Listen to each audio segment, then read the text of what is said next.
ना आपने मुझे मैसेज किया।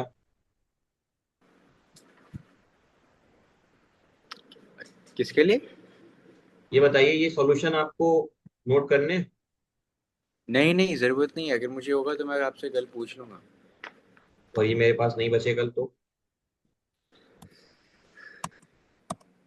सर एक मतलब स्क्रीन सॉल्व करने के लिए, एक अगर डाउट हुआ। स्क्रीनशॉट ले लो, हाँ स्क्रीनशॉट ले लो इसका। जी ओके। हाँ, वैसे तो बहुत हल्के सवाल है ये, इसमें किसी चीज की जरूरत पड़ेगी नहीं। ले अब ये लिया। बात समझना कि चैप्टर ऐसे चल रहा है तो ऐसे चलता रहेगा, आगे चैप्टर में दिमाग लगेगा।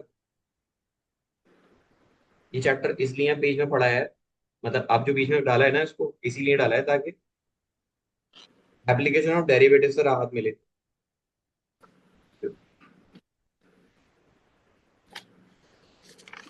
जी। अच्छा, बताइए फिजिक्स में क्या पढ़ रहे थे हम? AC through the resistor. कल मैंने आपको दो चीजें ड्राइव करा दी थी, रजिस्टर और इंडक्टर, जी। है ना? कल की क्लास में तो मैं यही हाँ। पढ़ा था। तो कुछ डिफरेंस पता है उन दोनों में, क्या डिफरेंस आ रहा था? उन दोनों में डिफरेंस। जब रजिस्टर से पास करा रहे थे, क्या करंट और ईएमएफ एक दूसरे को आगे पीछे कर रहे थे? हाँ।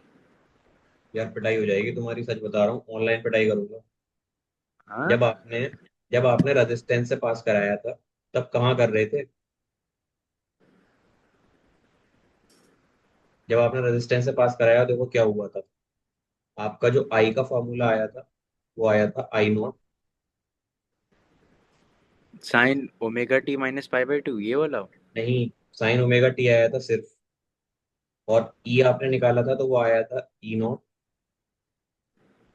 Sign omega T. लेकिन अगर मैं रजिस्टर की जगह या रजिस्टेंस की जगह मैंने यहाँ रख दिया इंडक्टर। इंडक्टर या इंडक्टेंस, अच्छा, तो I is equal to minus I naught आ जाएगा। ओके ओके, तो कॉस आपका कॉस जो आई ओमेगा। यहाँ पर आया था सॉल्व होकर के, वो आया था, sine naught cos omega t. नहीं नहीं, I naught sine in bracket omega t minus pi by two. यानी कि ये 90 डिग्री से पीछे कर गया था। और जो आपका ई आया था, वो आया था, वो लिया था आपने ई नॉट साइन ओमेगा टी। तो इसके जो ग्राफ मैंने आपको बनाकर दिखाए थे, वो ग्राफ कैसे थे?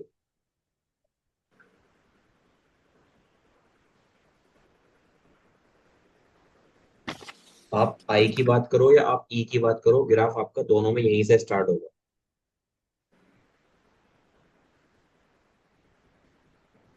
ठीक है। और दूसरा ग्राफ भी मैंने ऐसे करके बना के दिखाया था आपको। दोनों की वैल्यूज जो है एक दूसरे के साथ साथ चलती रहेंगी। लेकिन इसका जो ग्राफ हमने बनाया था,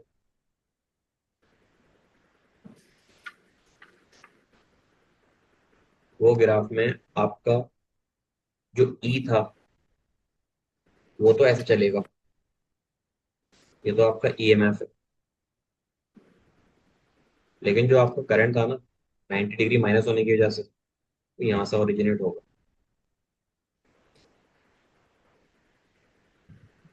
तो ये आपका करंट है।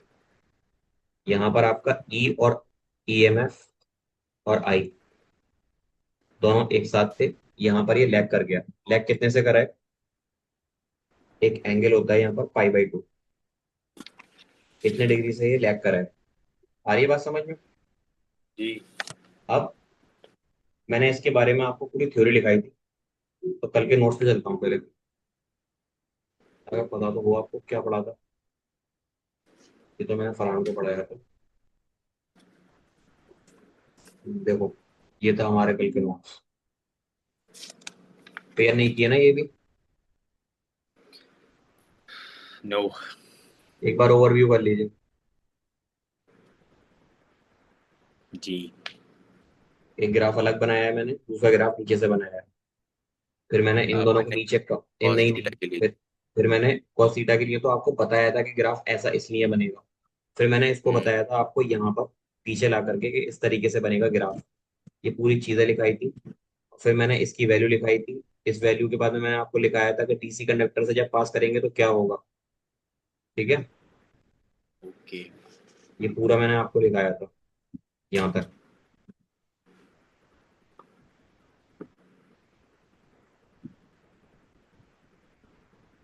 समझ रहे ना मेरी बात। जी सर, समझ रहा हूँ। मैंने फिर आज दोबारा से इसको कंपैरेटिवली स्टडी कराया आपको।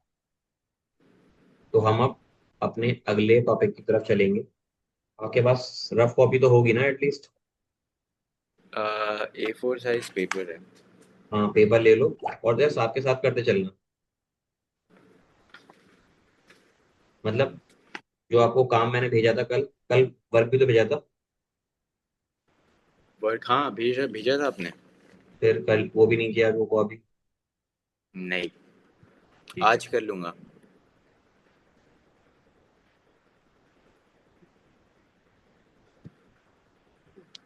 मैंने आपको एसी थ्रू रजिस्टर पढ़ाया। ठीक है। एसी थ्रू इंडक्टर पढ़ाया। अब हम लिखेंगे AC through capacitor.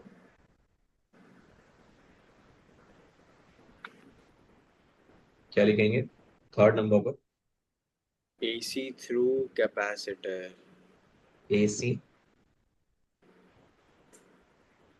Through capacitor.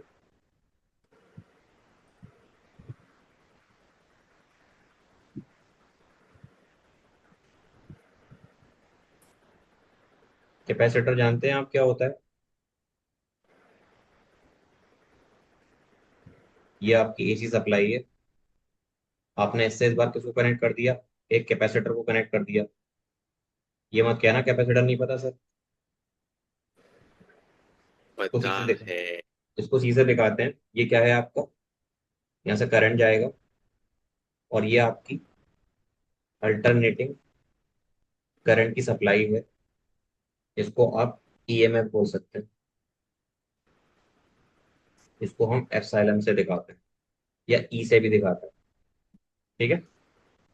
जी। तो इसके बारे में हम लिखेंगे, consider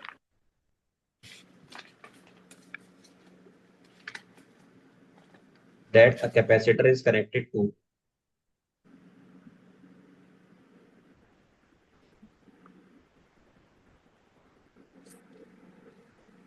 capacitor is connected to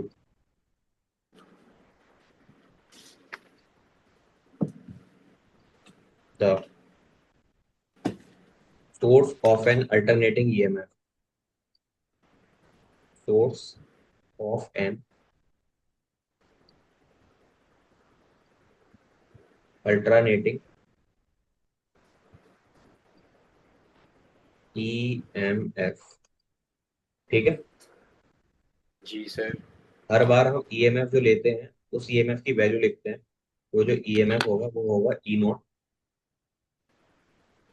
sign omega T.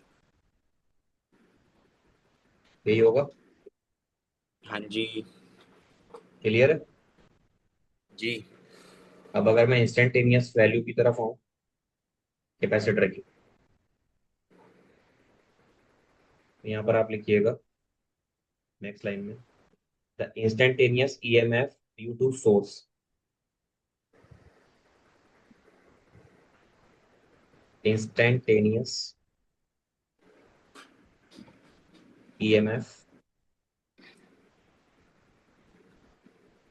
Due to source. Source के साथ लिखिएगा,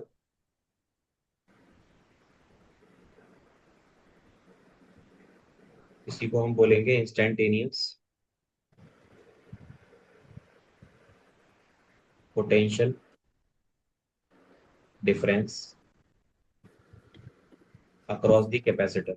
कैसे निकालेंगे अक्रॉस द कैपेसिटर। कुछ याद है पिछले चैप्टर्स का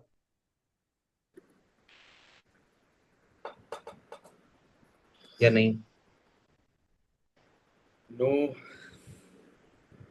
तो याद कर लो पहले। Q इज इक्वल टू सी भी होता है हाँ अब ये पोटेंशियल है, तो V किसके बराबर हो जाएगा, Q अपॉन C के।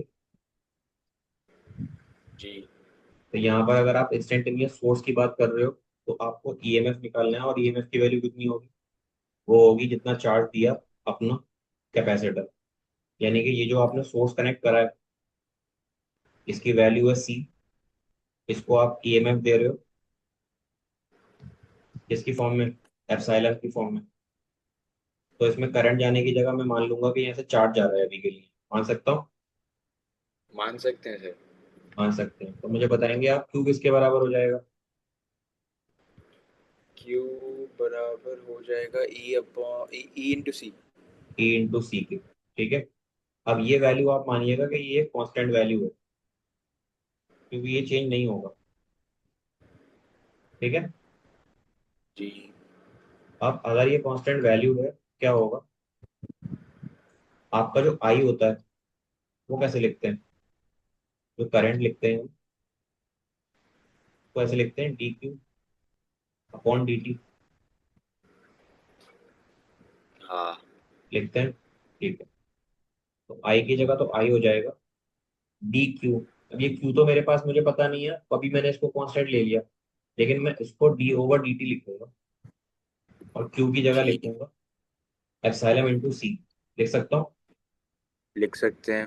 अब अगर ये पूरी वैल्यू कांस्टेंट है, तो ये तो जीरो हो जाना चाहिए, है ना। हाँ। लेकिन यहाँ पर ऐसा नहीं होगा।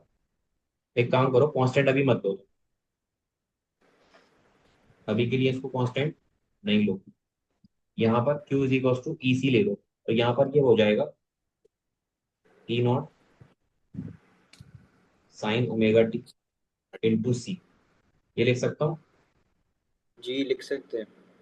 तो यहाँ पर आप लिखेंगे, तो जो हमारा आई होगा ना, वो बराबर होगा D/dt। ई सी की जगह क्या लिखोगे आप, C epsilon naught sine omega t. Any doubt. No. अब यहाँ से आप बाहर ले लो, आई इज इक्वल टू, ये दोनों वैल्यू कांस्टेंट है, तो इसको लिखना कांस्टेंट, आप जो आपने ऊपर लिखा था ना, उसको मत लिखिएगा, आप लिखिएगा सी इंटू एप्सिलॉन नॉट। ये दोनों वैल्यू कैसी है, कांस्टेंट वैल्यू है। तो कांस्टेंट वैल्यू को क्या करते हैं, बाहर निकाल लेते हैं, सी और हाँ। एप्सिलॉन नॉट बाहर ले लो, यहाँ आ जाएगा D/dt। ये क्या है हमारा, this is our sine omega t. तो आई जो है वो किसके बराबर आ जाएगा, वो आ जाएगा सी एप्सिलॉन नॉट, और इसको डिफरेंशिएट करूंगा तो कितना आएगा साइन का। माइनस कॉस अरे यार, डिफरेंशिएट कर रहे बाई हैं, ओमेगा। कहाँ सो रहे हो। सर माइनस नहीं आएगा। साइन में माइनस नहीं आता, साइन के इंटीग्रेशन में आता है माइनस, अच्छा। और नीचे ओमेगा नीचे नहीं आएगा, मल्टीप्लाई में आएगा, ठीक है। तो यहाँ क्या होगा, जो आपका आई है ना, वो बन जाएगा C omega E0 in bracket cos omega t. कोई दिक्कत, नो। ठीक है। अब जो ये वैल्यू हमारी आ रही है, इसको मैं ऐसे लिख सकता हूँ कि हमारा जो आई है वो बराबर हो जाएगा E0, और ये जो ऊपर है इसको मैं लिखता हूँ 1/C इंटू ओमेगा, लिख सकता हूँ ऐसे। हाँ लिख सकते हैं। यहाँ पे क्या है मेरे पास, कॉस ओमेगा टी। एक बात और बताओ मुझे, एक चीज होती है साइन 90 + थीटा, किसके बराबर होता है, ये होता है cos theta plus minus plus. Cos theta, very good. तो मेरे पास अगर कॉस थीटा लिखा हुआ है, तो मैं उसको लिख सकता हूँ साइन 90 + थीटा। जी। तो यहाँ पर आप आई इज इक्वल टू लिखो ई नॉट अपॉन ये 1/c ओमेगा है, इसको मैं क्या लिखूंगा, इसको मैं लिखूंगा एक्स सी। ठीक है, ये कैपेसिटिव रिएक्टेंस हो जाएगा। और इसकी जगह मैं क्या लिखूंगा, sign omega t plus pi by 2 लिख सकता हूँ। एक ही बात है, 90 - 90 प्लस थीटा लिखो या थीटा प्लस 90 लिखो, बात तो एक ही है। जी। अब एक बात और बताइए, ये पोटेंशियल है और ये आपका कैपेसिटिव रिएक्टेंस है। क्या है,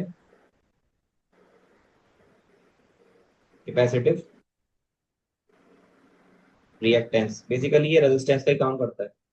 तो वी अपॉन आर क्या होता है, आई। हाँ वी की जगह आपके पास दे रखा है ई नॉट, और आर की जगह आपके पास दे रखा है एक्स सी। तो ये किसके बराबर हो जाएगा, आई नॉट के। जी। तो यहाँ से जो हमारी आई की वैल्यू है वो कितनी आएगी, वो आएगी I I no naught omega t plus pi by 2।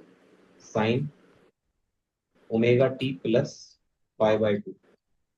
ये बहुत ज्यादा सिग्निफिकेंट चीज है। क्यों है, इसको ना लेकर आप एक काम करो, आपकी जो वैल्यू ऊपर आ रही थी वही वैल्यू भी लिख दोगे ना तो भी कोई दिक्कत नहीं है। आप उसको ऐसे लिखोगे ना, I is equal to I naught cos omega t, ऐसे तो लिखोगे। जी। जी। ये बताइए, आपने ई कितना लिया था, ई लिया था E naught Q, Q upon Q into C. Omega t, जी। और आई इज इक्वल टू कितना है, I naught sine omega t sine plus pi by 2। Pi by 2। ठीक है, तो एक बात बताओ मुझे, अगर मैं इनका ग्राफ बनाऊंगा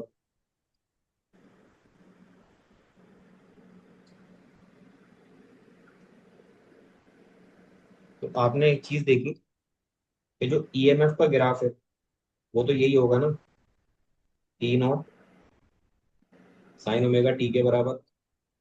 और जो अब करंट का ग्राफ होगा वो होगा आई नॉट कॉस ओमेगा टी। होगा। जी। साइन का ग्राफ हाँ कहाँ से हो। स्टार्ट होता है, जीरो से। जी। तो ये जो ग्राफ है ये आपको बता रहा है किसके बारे में, ई नॉट के बारे में या ई के बारे में, या कह लीजिए ईएमएफ के बारे में। हाँ। लेकिन जो आपके करंट है ना, इस बार करंट का ग्राफ होगा यहाँ से स्टार्ट। क्यों? क्योंकि कॉस का ग्राफ कहाँ से स्टार्ट होता है, जीरो पे तो वन होती है ना उसकी वैल्यू। अच्छा, ओके ओके ओके। तो ये ऑरेंज से जो बनाया है मैंने, ये किसका ग्राफ है, this is the graph of current. अब आपको एक चीज दिख रही है कि जिस टाइम पे आपका पोटेंशियल जीरो है उस टाइम पे करंट की कुछ ना कुछ वैल्यू आ रही है। जी। आ रही है हाँ जी। है ना। अब ये कितने से रेफर कर रहा है, ये पूरा का पूरा पाई बाय 2 से रेफर कर रहा है। इसका मतलब आप अगर फेजर डायग्राम बनाएंगे, फेजर डायग्राम कैसा होता है, फेजर डायग्राम इस तरीके का होता है। ये आपकी एक्स एक्सिस होती है, ये आपकी वाई एक्सिस होती है। तो आपका जो ई था वो आ रहा है इसके बराबर, दिस इज योर ई। यहाँ पर जो एंगल है वो कितना है, ओमेगा टी। और इसके जस्ट 90 डिग्री के बाद में आपका करंट आ रहा है, बिल्कुल 90 डिग्री के बाद में। तो करंट इससे लीड कर रहा है ना, क्योंकि आपने एंगल क्या लिखा है, एंगल लिखा है आपने omega t plus pi by 2। ये किसके लिए लिखा है, करंट के लिए। तो करंट इससे आगे पहुंच गया ना, हाँ जी। तो इसको बोलते हैं लीडिंग। क्या बोलते हैं, लीडिंग। लीड। और इससे पहले नीचे आ रहा था करंट, उसको बोलते हैं लैगिंग। क्या बोलते हैं, लैगिंग। लैगिंग। तो ये बात समझ में आई आपके। जी। अब एक चीज और बताता हूँ मैं यहाँ पर, जो आपने ऊपर माना था उसकी बात और कर लेते हैं। आपने यहाँ माना था, एक छोटी सी हेडिंग है इसी में, कैपेसिटिव रिएक्टेंस। ये होता क्या है, बेसिकली आपने जो एक्स सी माना था वो किसको माना था? वो माना था आपने 1/ओमेगा × सी को। यही माना था। जी। यही आपका कैपेसिटिव रिएक्टेंस है। अब आप उसको ना थोड़ा मॉडिफाई कर लो अगर चाहो तो। मॉडिफाई इन दी सेंस, आपको पता है आपका ओमेगा होता है 2 पाई अपॉन टी, या फिर होता है ये 2 पाई × फ्रीक्वेंसी। फ्रीक्वेंसी जी। ये आपकी ओमेगा की वैल्यू आ गई। इसे चाहो तो पुट कर सकते हो ऊपर। तो आपका एक्स सी जो है और क्या बन जाएगा, वो बन जाएगा 1/2 पाई फ्रीक्वेंसी × सी। ठीक है। हाँ। अब एक काम करता हूँ मैं आपकी कंफ्यूजन दूर करने के लिए रेजिस्टेंस, इंडक्टेंस और कैपेसिटेंस, इन तीनों की कंपैरेटिव स्टडी करा देता हूँ आपको, ताकि जो आपने पढ़ा है ना वो आपके भेजे में बैठे। वो बहुत जरूरी है। देखो, सबसे पहली चीज आपने क्या किया, आपके पास एक एसी सोर्स था, है ना? जी। आपने इसको किससे कनेक्ट कर दिया? रेजिस्टेंस से। दूसरे केस में आपने उस एसी सोर्स को किससे कनेक्ट कर दिया? इंडक्टेंस से। और तीसरे केस में आपने उस एसी सोर्स को कैपेसिटेंस। कैपेसिटर से। बना नहीं बना पूरा? हाँ। ठीक है। तो हुआ क्या उससे, मैं तो नहीं आ रहा बीच में? नहीं।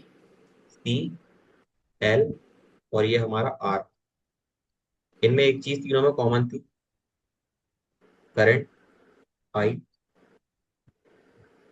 आई,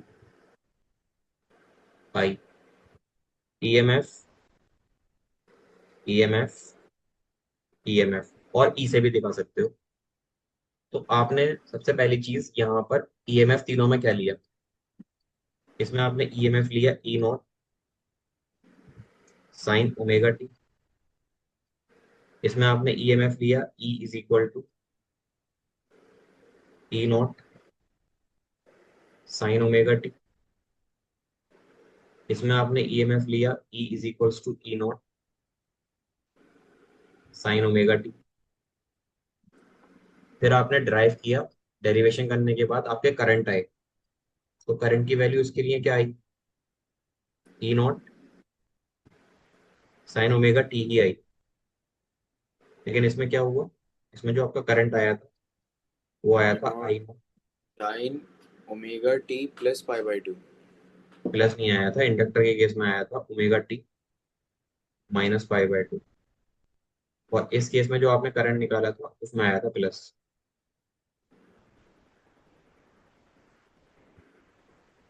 कंफ्यूज कर रहे हैं, पीछे जाऊं? हाँ।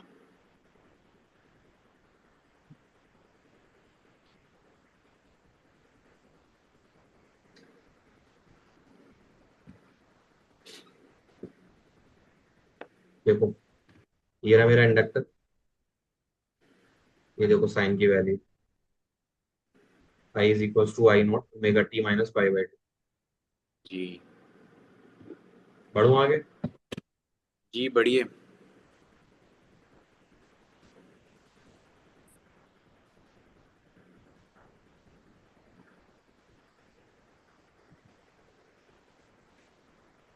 एक बात हो गई।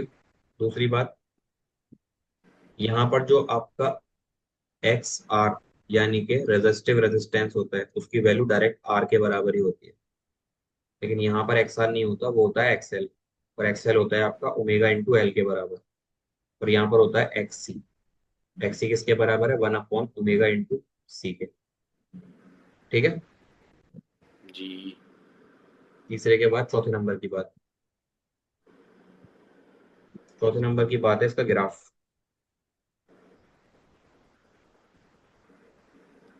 इसका जो ग्राफ होता है, ऐसे मत बनो,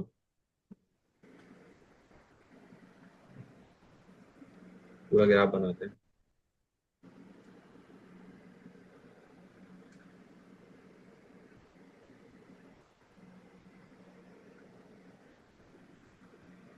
इसमें आपका ईएमएफ भी इधर, एंगल कितना है ओमेगा टी, और आपका जो करंट है वो भी इधर, अच्छा। यानी आई। इसमें ना तो लीडिंग हो रही एंड नो लैगिंग।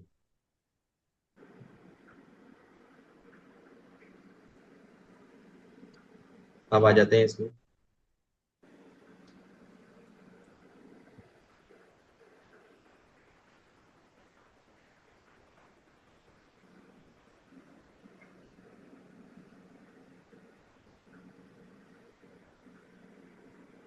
तो इस ग्राफ में ई किधर था आपका, ई उधर ही था जिधर होना चाहिए, और हर बार सेम ही होता है, साइन के साथ होता है इधर की तरफ। This is your EMF, angle कितना है, एंगल इज ओमेगा टी। लेकिन जब आपने करंट निकाला तो करंट का जो आपका ग्राफ आया, ग्रीन से लिख रहे हैं ना, ठीक है, करंट का ग्राफ आपने देखा परपेंडिकुलरली इधर जा रहा था, ये आपका आई था, उसका एंगल कितना बन रहा था, वो बन रहा था 5/2 minus omega t, minus sine के साथ, क्योंकि नीचे आ रहा है तो माइनस साइन पलट के ये ओमेगा टी माइनस 5/2 हो जाएगा। अब इसके जो ग्राफ हमने बनाए या देखा हमने ग्राफ में, अकॉर्डिंग टू द कैलकुलेशन, ई किधर रहेगा, सिंपली आपका ई जहाँ है वहीं रहेगा, इधर आपका ई रहेगा। लेकिन एक चीज है आपकी जो लीड कर जाएगी इस बार, वो इधर आ जाएगी, ये आपका करंट है, एंगल ओके। रह गया लिखना, ये एंगल है ओमेगा टी, और यहाँ से यहाँ तक का जो एंगल है वो है ओमेगा टी प्लस 5/2। तो देखो यहाँ पे क्या किया करंट ने ईएमएफ को लैग किया, तो आप क्या लिखिएगा, यहाँ क्या हो रहा है, आई इज लैगिंग, बोलते हैं ना सर लैग कर रहा है, मेरी जी। स्क्रीन लैग कर रही है, पीछे रह रही है, मैं आगे निकल गया हूँ, इसको लैग बोलते हैं। एक होता है लीड, लीड माने लीडर से ही होता है, इस केस में जो आपका आई है वो क्या करेगा, लीड करेगा, ठीक है। जी। बात करूं मैं इसके ग्राफ,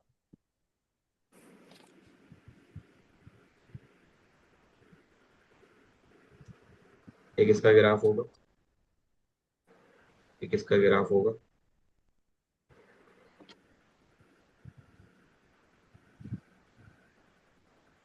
इसमें आपका ई भी ऐसे जाएगा, इसमें भी आपका ई ऐसे जाएगा, इसमें भी आपका ई इस तरह से ही जाएगा, लेकिन जो करंट है वो यहाँ पर डिफर करेगा। करंट तो यहाँ पर ऐसे ऐसे इसके पीछे पीछे जाता रहेगा, अब वो मर्ज कर रहा है इस वजह से दिख नहीं रहा, लेकिन फिर भी ध्यान रखिएगा कि इसके साथ साथ ही जा रहा है। इस केस में करंट आपका लीक लैग करता है, तो करंट आपका कुछ कुछ ऐसे जाएगा, और इस केस में करंट आपका लीड करेगा तो वो करंट कुछ कुछ ऐसे जाएगा, ठीक है। जी। इतनी कंपैरेटिव स्टडी समझ में आ गई आपके। हाँ। अब एक चीज और है, ये तो इन तीनों की कंपैरेटिव स्टडी हो गई, ऊपर जगह बची है, ठीक है, ये रही। अगर मैं बात करता हूँ एक कैपेसिटिव कंडक्टर को डीसी पे चलाता हूँ, ये मैंने यहाँ पर डीसी करंट दे दिया, ठीक है, ये कैपेसिटिव था। तो क्या खासियत होती है डीसी में, जैसे जो डायरेक्ट सप्लाई, अगर आप डायरेक्ट करंट दोगे तो उसमें ये खासियत होती है कि उसकी जो फ्रीक्वेंसी होती है वो होती है जीरो, ठीक है। जी।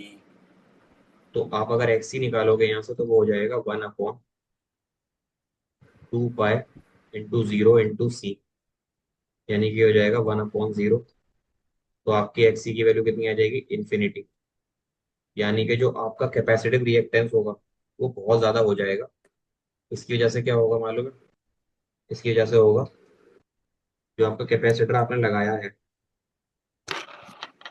कैपेसिटर इज ब्लॉक, ये ब्लॉक कर देगा ज्यादा रेजिस्टेंस या ज्यादा रिएक्टिव होने की वजह से। Block when DC supply, DC supply के लिए ब्लॉक। आ रही है बात समझ में? जी समझ में आ रही है। हेलो। हेलो। जी। क्या लैग कर रहा था मैं? नहीं नहीं, आपको मेरी आवाज़ नहीं आ रही थी क्या? नहीं नहीं, मैं लैग कर रहा था क्या? नहीं। ये समझ में आया पूरा? हाँ। अब देखिए, अब मैं क्या करूंगा, मैंने आपको इंडिविजुअली एक एक करके पढ़ा दिया। अब जो हम जी आगे पढ़ेंगे ना, वो एक एक करके नहीं, दो दो करके पढ़ेंगे। दो दो का मतलब, पहले हम एल सी सर्किट को पढ़ेंगे, फिर एल आर सर्किट को पढ़ेंगे, फिर आर सी सर्किट को पढ़ेंगे, मतलब दो दो करके लगाएंगे। फिर तीसरी बार में तीनों को एक साथ लगा देंगे। तो हमें यही पढ़ना है। ये तभी पढ़ पाएंगे जब आपके ये चीज समझ में आ जाएगी पूरी। तो आपको मैं जी। पूरी फाइल भेज रहा हूँ आज, ठीक है, व्हाट्सएप ओके। पर। जितना भी काम आपका रह गया है, इसको कल से पहले कंप्लीट कर लीजिएगा। जी हो जाएगा। ठीक है। खास तौर से इस चैप्टर में आगे बढ़ना है तो इसको तो कंप्लीट कीजिएगा ही कीजिएगा। ठीक है। Okay sir. और जो आपको मैंने मैथमेटिक्स के क्वेश्चन दिए हैं वो जरूर कीजिएगा।